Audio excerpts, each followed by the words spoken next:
Nation, how are you guys doing tonight? Welcome to another great episode of the Unfiltered Truth. I'm your host, Phil Jones. Phil Robinson is back with me today. How's it going, brother?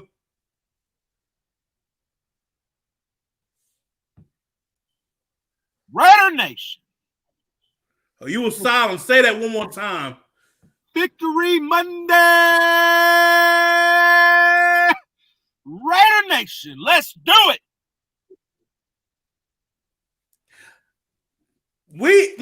Yesterday's game, that was a statement game. Again, for this team to show everybody that we can run the score up on you, even in conservative time. The Raiders are sitting right now. I know it could be still considered early. But as of today, the Raiders are considered the 5th seed for the playoffs. 1, 2, 3, 4, 5.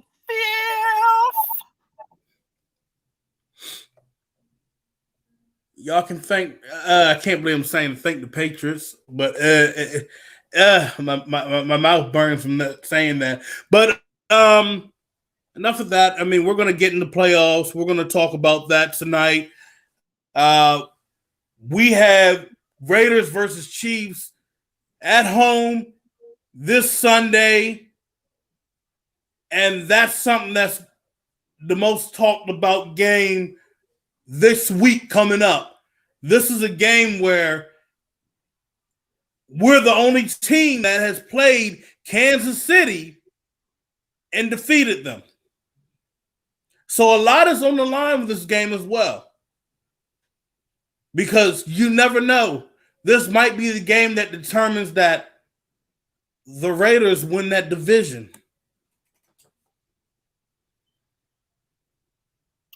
It very well could be. Something interesting was said earlier today by one Andy Reid talking about the Raiders' victory lap around the stadium after winning at Arrowhead. And initially I had felt that was a bad thing for the Raiders, that he's trying to whip up his troops to get ready to come into Las Vegas, to come into the Death Star and be out for blood, be out for women and children, no quarter spared. And then as I sat and I thought about it a little bit more, I thought, Andy Reid is scared. I have never heard Andy Reid.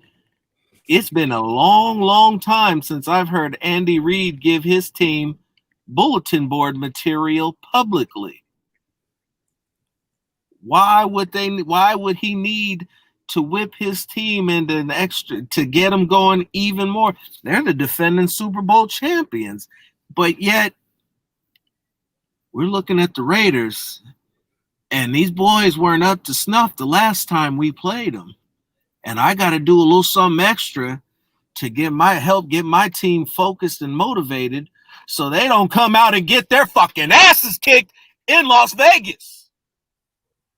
Woo! Hold up. Wait a minute. Something ain't right. Did you say Andy Reid is nervous? Little jitter coming off the bye, even coming off the bye, still looking to get extra bulletin board material for his team. You mean Andy Reid is nervous to the point he couldn't eat his waffles today? He couldn't eat his flapjacks today with pork sausages? I don't know what he ate. I don't care about what he ate. In fact, I hope that his food tasted a little nastier than it normally would. You know, it gave him a little bit of indigestion thinking about what is coming his way this week. Not what's coming his way, what he and his football team are getting ready to walk into. Because the Death Star is where dreams come to die. I love it. Wonderful. Oh, I love it. Oh, oh man. Damn, that gave me chills right there. So we look at yesterday's game. Now, some people are gonna say, yeah, the Broncos suck. But They do. But you know what yeah, you know what you do against a team that sucks? say that again.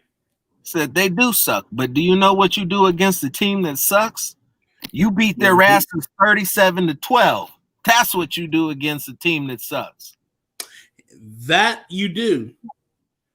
And if you remember over the years, the past couple of years, when we played teams that suck, we still allow them to stay in the game and win. Yesterday, we didn't do that. Yesterday, we made them lick the dirt, made them lick the dog shit off our cleats. Made them bite the pillow. John Gruden went over to the entire team and said, go get your daddy. Get your daddy. Go get your daddy. Oh, wait, that's right. I am your daddy. I just want all of you motherfuckers over there on that opposing sideline. You 45, 47, 6, 10, all the numbers over there, to all of you to know you are all my bitches. Not even that, bruh. The fact that we were whooping their asses physically on the field and got their asses ejected. Yeah, we lost Isaiah Johnson out there, but the fact that we got your asses ejected and still whooped your ass in the game, that just says we got the bitch stamp imprinted on your asses. Damn. It's a big ass stamp. Boom. Right on the ass. And you gotta give it to how the defense came out yesterday. I mean, everybody did a hell of a job. They came out to perform. They got the job done. You know, you didn't have Corey Littleton out there, and Morrow took care of business out there, and fuck, this shit looked good. You look offensively. Yeah, Carr didn't put up like 200, 300 yards, but you know what? He went into game manager mode. Carr couldn't find nobody. You know what the fuck he did? I'm going to run. And I enjoy that shit. Hey, you know but the best thing about it, huh? I was going to say, you know what, Phil? You talking about game management, and I would hate to. Let me just add to that. I'm not even going to correct. Let me just add to that.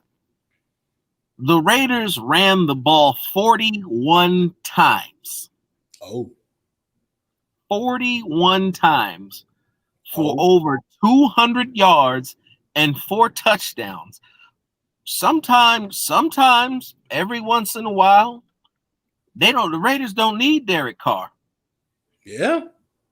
And yesterday was one of those games where they didn't need Derek Carr to be super. They didn't need Derek Carr to be elite. They didn't need Carr to be anything other than a guy who could hand the ball off without fumbling it, without throwing a pick, and keeping the chains moving. Because the 3 guys in the middle, Rodney Hudson, Gabe Jackson, and Denzel Good, were your heroes. They were your MVPs of this Bronco game. They were the guys who went out there and whooped ass all day long from start to finish, from the first whistle to the last. It didn't matter who was running the football, whether it was Carr, whether it was Booker, whether it was Jacobs. Hell, you and I probably could have got at least 50 yards running the way they was going. That bum back of yours. If I got a bear crawl, I'll bear crawl. I don't give a fuck. But shit. The way, but look, you gotta give it. You give it to our backs as well. Jacobs ran like hell. Had 100. That's the second 100-yard game he's had out of how many games we played this year. That's what 2 out of 9 games right there. Yeah, that's 2 out of 9. Yeah. okay. But the other thing about it, Back to back. Devontae Booker, not just Jacobs, but Devontae Booker. Look, if y'all remember when Booker got drafted by the Broncos, they hyped him up, and then he had that one season, ran for about 600 yards, and then you go down, and it was just like numbers depleting down the stretch, and Broncos not knowing how to use them. They just toss him on the shelf. He gets a chance to revitalize his career here in Las Vegas, and shit, when I tell you, Jacobs has 700 some yards rushing. I'm going to say this, Phil, and it's not fucking crazy because I said this before. Raiders can have 2,000-yard backs.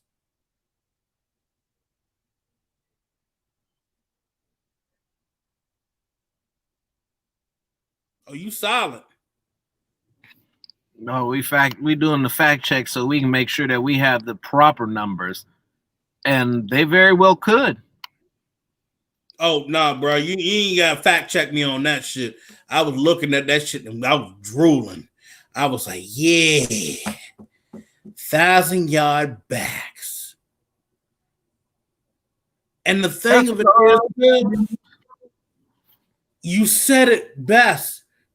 We don't need to have to rely on a lot of Derek Carr when you have two solid ass running backs running people over left and right. And damn it, can we give more praise to Tom Cable, the cable guy? I'm going to say this right here. Tom Cable, he had the walking injury report in at right tackle, and y'all saw how that ended up in the end. And, it held up good. Thank God he held up while we were blowing our asses out. But Brandon Parker has looked so much better as an offensive tackle. I mean, I'm not going to say it's beyond amazing, but I'm going to say you look like a good, serviceable tackle. Absolutely. And I'm going to say this. This is the scary part, and I hope John Gruden jumps on this shit right away. Teams are going to want Tom Cable, and if I'm the Raiders, you might as well make him your highest paid offensive line coach. I would not want to give him up. Would not. You give him up, and I'm going to be like, we're going to have problems. But, dude, oh, man. I said something about Arden Key yesterday. I don't like, he got pressured and got around the quarterback, but didn't touch the fucking quarterback. So Arden Key must have heard what I said yesterday morning because he got up, got pressure, and hit the fucking quarterback. Hard. Real hard. I hear that Drew Lock got an imprint on his back saying that I'm Arden Key's bitch. Got an old tattoo that said Arden Key was here. Key hit him so hard yesterday, he's still feeling it today. Man, Raiders defense tore that ass up like they were at Oz. Man. Ooh, shit, I can't believe you use that comparison. Caught him in the showers. David Irving, fresh on the field. Hasn't played in 2 years. Not quite going to say that he picked up where he left off, but that was a hell of a first showing for a limited action. He was around the football. He was around the quarterback. He was throwing guys around. He was making plays, making an impact, letting his presence be felt. And that really is all that you could hope for from a guy that you signed off his couch. No, that's true. And I expect to see more David Irving this Sunday. I think with the news that's going on with the Chiefs and the offensive line, Eric Fisher, Mitchell Schwartz, it's a third offensive lineman. They all have been placed on the COVID list. That's not a good look for Kansas City's O-line. They're starters, basically. Martinez Rankin is the last one. Yeah. He usually plays inside, so that's 2 tackles and a guard. That's a problem right there. And the thing of it is, you don't know how long they're going to be on. Now, no, I'm not trying to say yes, good, but I hope they get well. I don't wish that shit on anybody. I don't either. I really sincerely hope that they get well, that they make a full recovery and get back to playing football the way that they are best able to do so. And I hope that they do it next week. Yeah, absolutely. But the thing of it is, that's going to hurt Kansas City. And Phil, we talked about this. We were dissecting what we were looking at with Kansas City. I think it was earlier this morning, and what we were talking about with the Raiders defense and offense for going into Sunday. There's things we gotta look.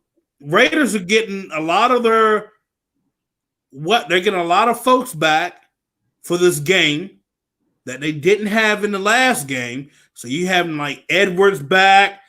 We're going from what I just found out from what Gruden was saying in the presser today.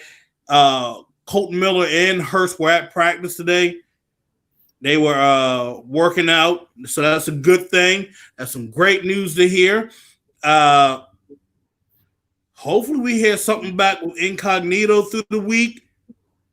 It's been quiet on that part. And, if it is where he's not coming back, it is what it is. Raiders have been doing good so far. Knock on wood, ladies and gentlemen. Then you got to look. Kansas City seeing this defense now, they're like, we don't have enough tape on it. No, they don't. Like I said, ladies and gentlemen, the Raiders, they got rid of that the match cover 3 defense, and they're going with an inverted cover 2 defense, as you see. And I mean, they're still running some zone blitzing, but you're not going to see that on Sunday night. You're not. You're going to see, most likely, they're going back to inverted cover 2, and they're going to be running more zone. They're going to probably run that 3D lineman set and have a spy again. And then mix it up a little bit. Maybe they do blitz. But what's bad for Kansas City, they don't have enough film on that defense. And the other thing you said, Phil, that caught my attention, Kansas City secondary could not stop our receivers. And they have not gotten any faster since the last time we played. And I say another thing here. We talk about Frank Clark. Frank Clark has been moving like Melvin Ingram. Not too fast.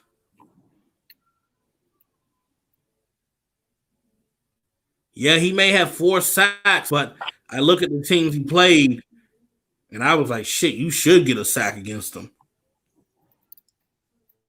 But Raiders are getting guys back where they are going to go in for the final 7 games and being healthy. While you look at other teams and they dropping like flies. But Phil, defensively, we didn't have Corey Littleton. We did not have Corey Littleton. And Nicholas Morrow came in. Nicholas Morrow, he did a good job. He actually had the green dot yesterday, so he was getting guys in place, and that freed up Kwiatkowski to do what the hell he wanted to do. And Kwiatkowski, I think he had it was 7 targets that came that way. I think he allowed 3 catches for like 11 yards or something like that.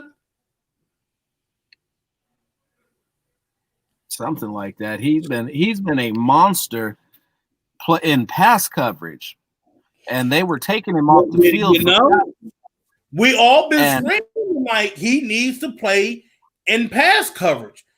I was talking to somebody. I was talking to somebody last night. We were talking about how he was at West Virginia. You know, like when the Big Ten. You know, you had Maryland playing against West Virginia, and you see Kwiatkowski play. I'm like,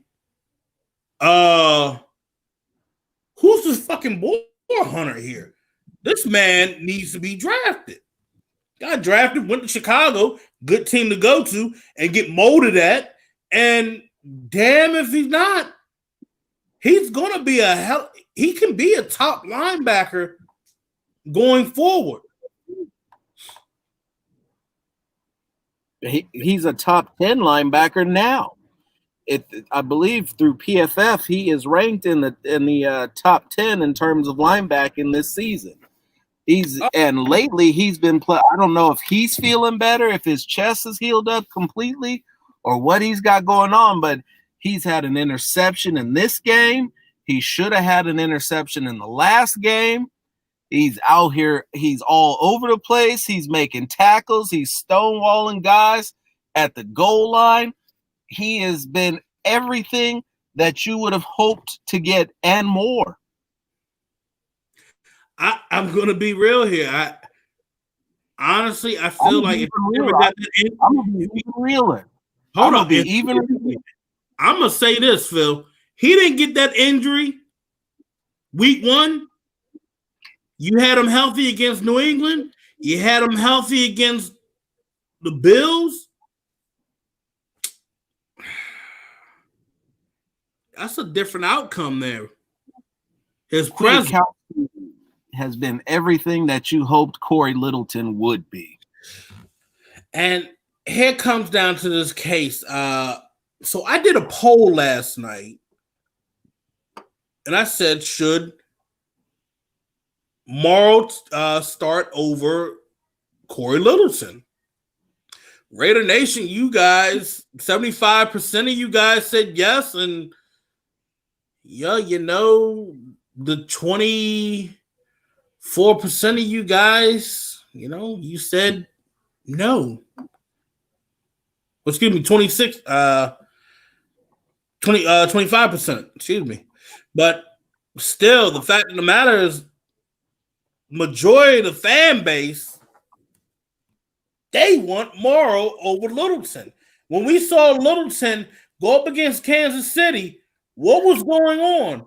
Trailing Travis Kelce the entire time. Do we want to see that again? You know, do you want Morrow out there like in that role that he was against Denver? And, you know, okay, we're going to have him run some zone. Being able to cover the middle of the field, which they were doing all game, which looked fucking great. You just got to take away these crossing routes And another thing. You know what Paul Gunther did yesterday? I don't think everybody caught on to that. I know we get on Nevin Lawson a lot, but Nevin Lawson was pretty good in the slot.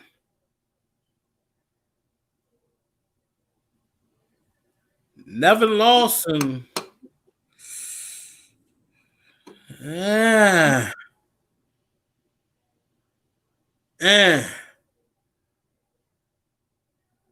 at a loss of words. They took Joyner out, Phil. Gunther felt Joyner was not fast enough in the slot. He wasn't. He was not. And Gunther's been making a lot better decision making when it comes to his personnel as of late. Hold up. You see? Yeah, yeah, go ahead. Get him. Me? Lying? I know he wasn't talking to me. Shit.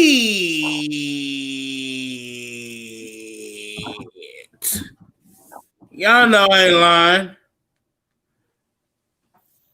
I speak the truth and nothing but the truth, ladies and gentlemen.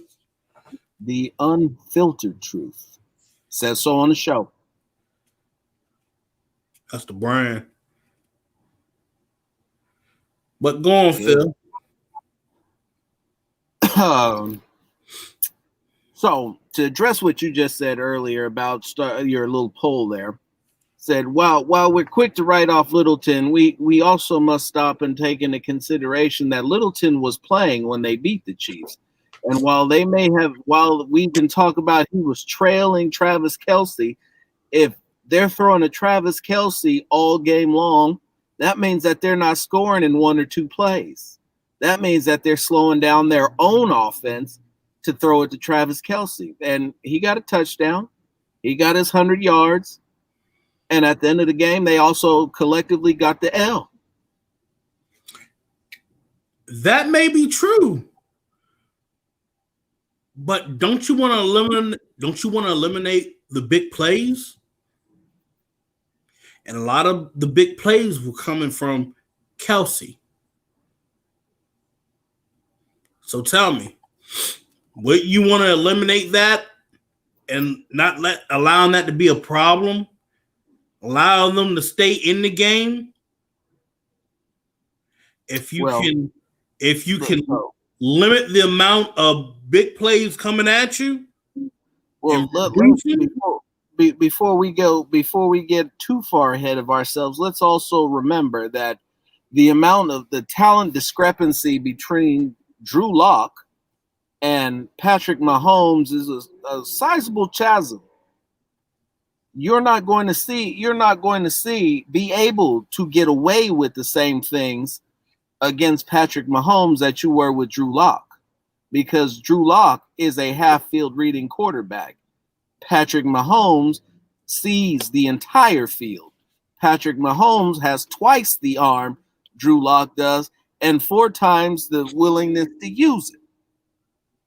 Patrick Mahomes ain't running around nursing bad ribs, a hurt shoulder, bruised ego, and acute vaginitis. Patrick Mahomes is the quarterback of the Super Bowl champion Kansas City Chiefs, who got dogged out the last time they saw the Raiders on their home field. So Patrick Mahomes is going to come out there and look to dominate, because I believe that was the first time he lost to the Raiders in his career. Yeah. He's going to look at getting back on the right side, the left side of the win column. That's the W side. But this defense had a great showing against Denver. The defensive line got pressure. The corners covered. And yes, I saw earlier, I believe it was Matt Santini who said that they were targeting Mullen. Mullen had a hamstring issue. And then he had that phantom fall to the ground and grab his head like he got shot from a sniper. And then came back. Yeah.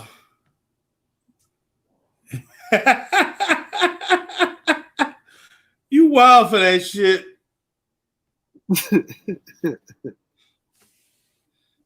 Go on and say it again. Go on and say it again. Little pussy, but acute vaginitis.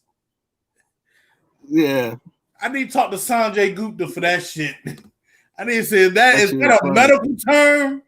I need to know. What's that fool's name? Ben Shapiro. Ask him about. Tell him, ask his wife about that.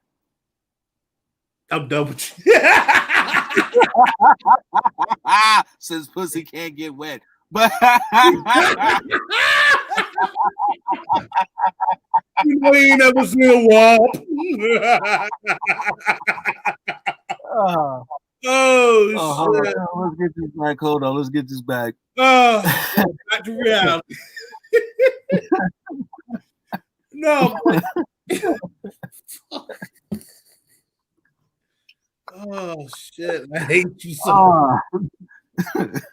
But no, the level of competition is much steeper against the Chiefs. And make no mistake, for all the touchdown passes that you saw dropped, all of the drops, period, all of the points that were left on the field against the Broncos are not going to be able to be left there against the Chiefs.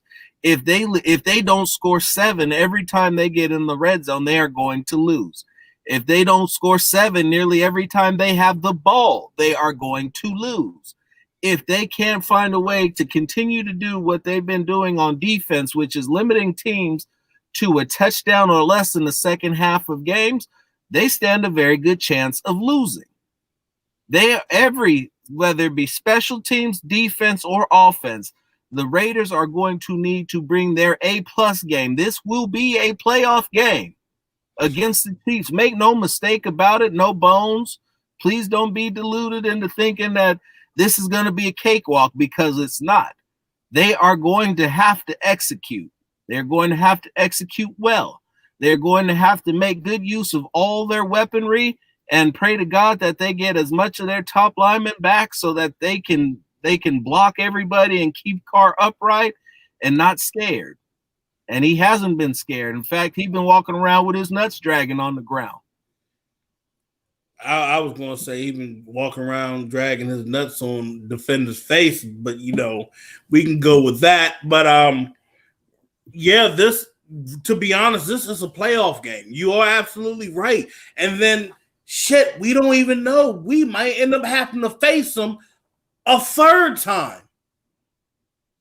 I beat him a third time. Shit. So real talk, we gotta go all out. And there's times I wonder about John Gruden. I wonder if they're not showing us everything that we really want to see. I'm wondering if he's been holding back. It's definitely something that I've pondered. It's something that when you look at this team and you look at the things that they should be capable of yet aren't doing, and you wonder why that is it because they can't do it? Is it because they don't do it? Or is it because it's a little bit of gamesmanship and we're not putting the good stuff on tape? Because when they played the Chiefs the first time, there was a bunch of new stuff that we hadn't seen before that they unleashed with the Chiefs. And I believe that he's got a whole chapter in that playbook of brand new stuff that he's been waiting to bust out on the Chiefs. I've seen him motion Ruggs a lot lately. I've seen them actually do that quite a bit. One of these days, I've been saying it for the last 2 weeks. One of these days, one of these motions, they're going to give Ruggs the ball and he's going to catch everybody napping. And here's the other thing, and I was glad to see, even though Ruggs had 3 catches, 34 yards yesterday, I was still happy to see that he still got involved. And when he's getting involved and he's getting his catches, the Raiders are on point that entire game. I think this Sunday, Ruggs is going to be to your left. Ruggs is going to be to your right. Ruggs is going to be in the middle. Ruggs is going to be up, down, side to side, hit him with the screen, hit him on the flare. Boom. There goes the dynamite. I mean, Gruden's on that freezer level. You haven't seen my final form, motherfuckers. You thought that was it? I've been holding back this whole time. I mean, if you really think about it, this is how John Gruden's thinking. Like, you motherfuckers really think you got me figured out. He's sitting down at the table like, you done fucked up. You motherfuckers say, you done fucked up. And I'm just going to say this. I'm all in for it because if John Gruden you got to remember, John Gruden, when you talk to every single player that has gotten their hands on the playbook, shit, it's like the Old Testament. Oh, yeah. The Holy Grail. I put it like Grail. You ever seen those big ass textbooks that you had back in school that were like weighing about like 20, 30 pounds and shit in your bag? And most of you guys have back problems from that shit. That's John Gruden's playbook. Now, think about it right here, ladies and gentlemen. They're only, reading about maybe 6 to 7 pounds worth of what's in that playbook. They're not even looking at the entire playbook. That's what you guys got to realize. And I don't think they've gotten to the full 20 pounds. Not even close. Bruh. You know what I was just thinking about? Oh. So you know how we kept seeing a lot of those pistol formations? And they started having the motion with Edwards in the backfield? Mm-hmm. I just thought of something. We might go back around and see that again on Sunday.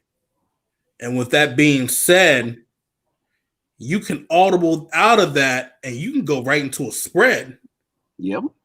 Now, you remember going back to that preseason game last year, we went up against Arizona. They ran this. You had 2 tight ends to the left. You had a running back and a fullback on one side, but they came over in motion and they set this fucking wall up like a damn screen. Bruh, it's so much that John Gruden has created. And I talked to a few like former coaches that were at John Gruden's fire coaches camp.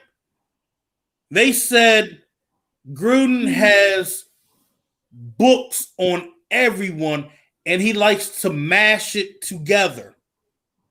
Like he's like, bro, man, trying to make that ultimate sandwich in Martin's kitchen. Bruh, man.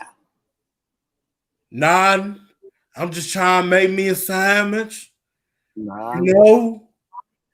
John Gruden like, none. I'm just trying to make this big ass playbook where I can dominate all you mofos in the league. Matt, the reason why Chris Sims still has nightmares from John Gruden's playbook is because he couldn't even. I want to say something so bad they might kick me off the air. Chris Sims was a punk ass. He was a pussy. He couldn't handle it. Chris Sims had to go get his daddy. Chris Sims suffered from a torn labia, and he carried it with him everywhere. And he never, ever recovered. In fact, if you listen to him on Pro Football Talk with, what's his name? He still got it. And it pains him to this day. Man, every day. It's so much with Chris Sims. I hear Chris Sims is still looking for his testicles out on the field. The ones that John Gruden ripped out at camp. I hear they're still in that field out in Tampa Bay, roasting in the sun. Oven roasted nuts. I think they'd be more like raisins. No, them itty bitty kitty nuts. Fried up crusty raisins with no sugar, no sweetness, just pruny looking raisins. Oh, so the raisins that Karen put in her potato salad. Okay.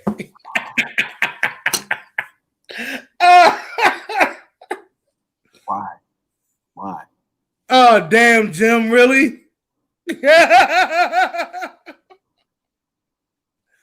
Siegel picked them up.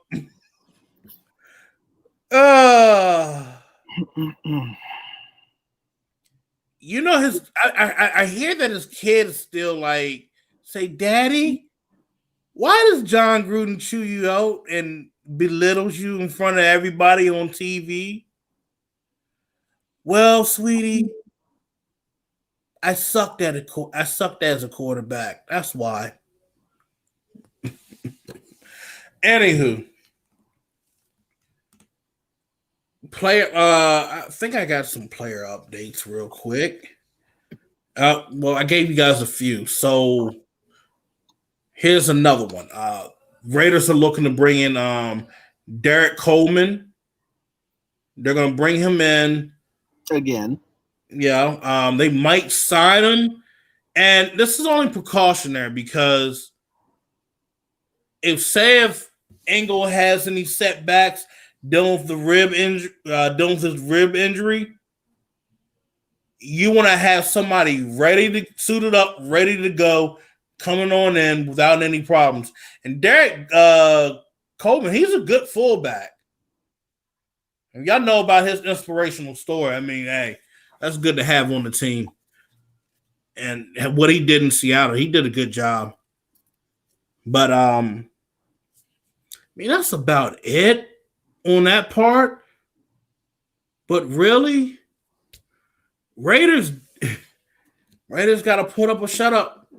And the best thing about it, if the Raiders can have Maurice Hurst out there on Sunday night,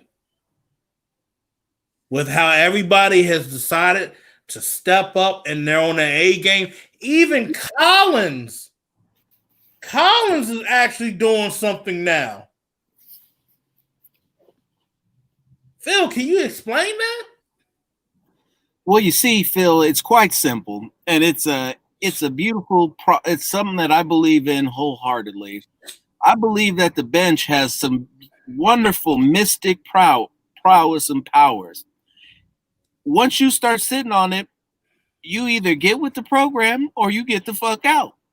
And you don't have to be on the bench long to realize that you want to get with the program and you need to get up off your ass and go do something and make your mark, make an impact, because Carl Nassib is out there pulling down interceptions.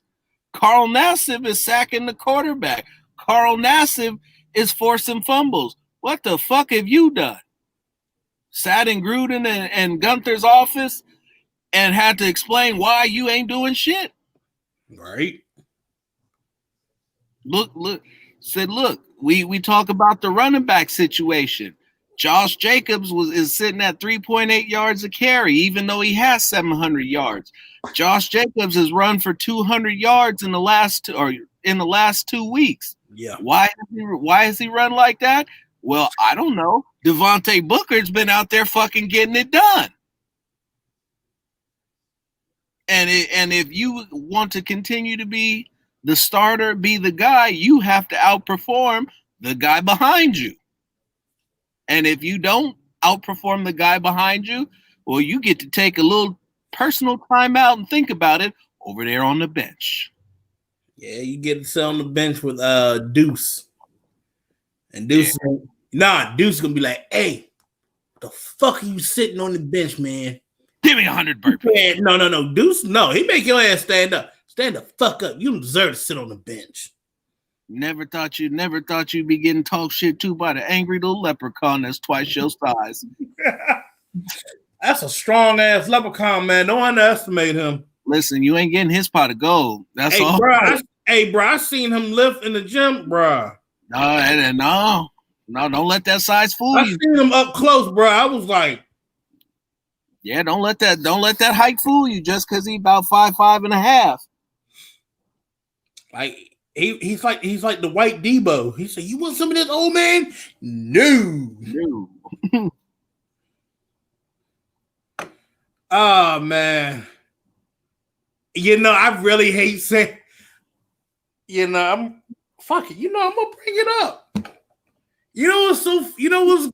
What's wild yesterday about all the interceptions, Phil. I know everybody. We done gone off the rails completely today. Go ahead. Shit, bruh. All the white guys got interceptions yesterday, bruh. Playing their asses off. They played a hell of a fucking game. They were like, man, let me show you how to get a real interception. Face ass. Jeff Heath. Y'all can't say white man can't jump no more. Y'all saw how Jeff Heath was leaping up in the air? I thought this motherfucker was Spider-Man for a minute. Shit, man. Look, y'all saw. Look. You saw Kwiatkowski one-hand the interception like Odell Beckham. Who?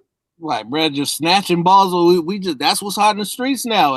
Everybody just snatching passes out of the air. Hey, hold up. No. Carl Nassib getting the interception, just running through motherfuckers. Right? Looking like he might have actually known what to do with the ball in his hands, like somebody gave it to him once in his life before. I was like, damn, the white guys getting interceptions. I don't give a damn. Hey, they on our team. Fuck it. Let's get it. Listen, as long as they wear that silver and black, that means they still Raiders. So go ahead. Do your thing. I don't care who. The funny thing about it, Phil? Every Dallas fan that I saw today, they're like, where the fuck was Jeff him? Yo, they are like in their feelings. They're like, why wasn't Jeff? Why couldn't we get Jeff Heath to do that for us? This is bullshit. I'm like, well, Jeff Heath said you guys were nothing but trash. I don't know what. I'm glad that you said that. I need to go find me some Cowboy fans immediately after this podcast and thank them for their generous contributions to my football team, and most importantly, for taking the problem that was Amari Cooper off of our hands. Oh, shit, bro. And they paying that motherfucker all that damn money? Oh, my gosh. Hilarious. Amari Cooper said I wanted to get paid. I refused to be for the Raiders. Hey, Amari Cooper thing about it? 17. They're like, we're struggling at tight end. Oh, so y'all want Jason Witten back? No. Nope. Our defense sucked. Oh, so y'all want Marinelli back? No. They ain't getting none of that shit back. I was thinking about Collins for a minute, but then Collins did some. I'm like, no, you can take him. Shit. And I was like, no, y'all can't have Collins either. No. Yeah, Dallas struggling. Struggling like a Dollar General in the middle of nowhere. Mike Nolan, huh? And the man that gets assassinated with hot sauce in the eye. Who does that? Who wipes hot sauce in their eye on camera? On camera. Like, bro, what the fuck are you doing? Like, hold on. What the fuck is you eating at the press box that you got hot sauce in the first place while you in the middle of a press conference happen to just, I didn't put hot sauce in my, he was trying to leave. He was I don't even think he was expecting to come on. He was trying to be like, got some hot sauce, some my burrito. My man was throwing down on that burrito. I said, hey, we need you in the next 5 minutes. He's like, what? Nah, hey, fuck all that. Mike Nolan is so bad at coaching defense and so bad at executing. He was trying to get himself out of his own press conference and failed at that too. Oh, damn. And he ended up looking like a fucking joke with a burning, stinging eye and having to answer them hard, stinging questions about why he couldn't coach this defense up any better than the bullshit he's been putting on the field. I'm tired of talking about trash. Anywho, playoffs. As of right now, I said earlier, Raiders are sitting in the 5th seed. They're sitting at 6-3 because the Patriots, they beat the Ravens. And like I said to a lot of folks, the Ravens have been exposed on defense and offense. You could probably get a chance to whoop that ass on them. But right now, the Raiders going down the stretch. You got Kansas City. You got the Falcons, the Jets. You have the Colts, Dolphins. I think it's Colts, Chargers, Dolphins, then Colts, Chargers, Dolphins, and then Broncos.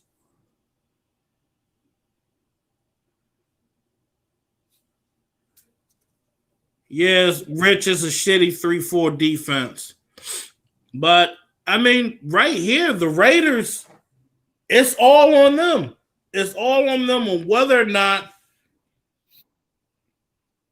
they are willing to win. If they're willing to go forward and become a playoff team. I think the Raiders can do it. I wholeheartedly believe that they can take care of business on Sunday, not out of my heart, but out of what's around them. The Raiders can take care of business Sunday night. The Raiders can take business going forward for these next 7 games. Phil, you want to add anything? In victory, the Raiders are averaging over 34 points a game. In their losses, they are averaging, let's say, 21 and a half. They are scoring the football against everybody. They're scoring the football against playoff teams. They're scoring the football against bad teams. There's 3 games that you really need to pay attention to for the remainder of the schedule. It's the Colts, the Dolphins, and the Chiefs. Should they win those 3 games, those 3 games will get them into the playoffs.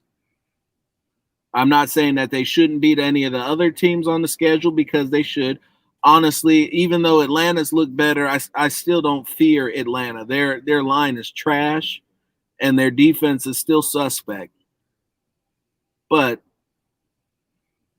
the Chiefs, the Colts, and the Dolphins are the games that they absolutely have to have.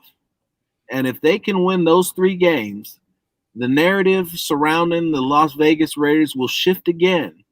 It will go from sleepers to contenders. Uh-huh.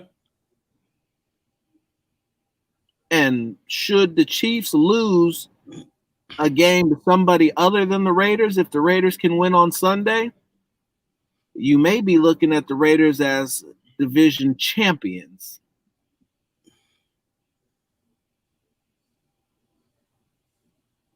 That has a nice ring to it. Division champions.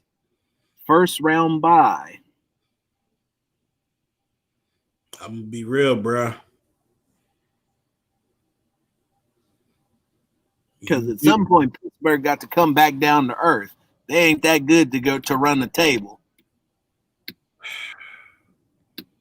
The one thing I ask, if we've already secured it and we need that one game to win the division. Do it. You go for it. Yeah. Do it. You go for it all the way in. But I'm going to say the other thing is this. If you're winning that game against Denver, you get Derek Carr the fuck out of that game ASAP. You get Josh Jacobs out of that game ASAP. Even Booker, get him out. The only thing I want to be seeing out there during that playoff game, put all your backups in. All of them. That last game of the season, if you guys win, you guys are winning that game already, get all them damn backups in ASAP. Yes, and I'm glad you said that. And one thing that you absolutely should not do, because I've watched it backfire for the last couple of years, do not sit them the entire game. The starters. Do not sit them the entire game. They need to play. Yeah. You gotta still keep a rhythm and just take them out early. Maybe if you can pull it off, maybe a half. If you're really hammering it to them, pull them out midway through the second, or the third if you got to win the game. But they cannot sit the game out for a second bye. I've seen that go wrong too many times. Yep. But Phil, other than that, it's been a fun show. This is a great Victory Monday. Everybody's alive and loosened. We have to focus on the biggest game of the 2020 season, and that is the Kansas City Chiefs. Sunday night. We have to get this win. This is not an easy win. This is a battle. This is a war with playoff implications. But other than that, Raider Nation, I appreciate you guys tuning in tonight's show. If you guys missed the show, you guys can go recap it on our YouTube page, The Unfiltered Truth. You guys can subscribe to it. We really appreciate it. If you guys do that, you guys can recap any of our other shows. If you're not able to watch it on YouTube, I know some of you guys drive a lot. You guys do a lot of travel. So you can catch the show on Spotify, and just look up the Unfiltered Truth. Just look up the Unfiltered Truth on Spotify. For podcasts, you guys can look us up. We're on we're everywhere. Jesus Christ. I keep forgetting that. iHeartRadio. We're on Facebook through iSports Radio. We're soon to be on Mundo. We're going to be on Tokyo News. We're going to be everywhere. Shit. We're going to wake up, look, and then you're going to see our faces on a billboard. I was about to say something wrong, Phil. I know you were. But you know what? He's Jones. I'm Robinson. And this is the Unfiltered Truth. Follow me at Phil Jones NFL on Twitter and Phil Robinson III on Twitter. And you guys can probably find my OnlyFans page. Y'all take care. God bless.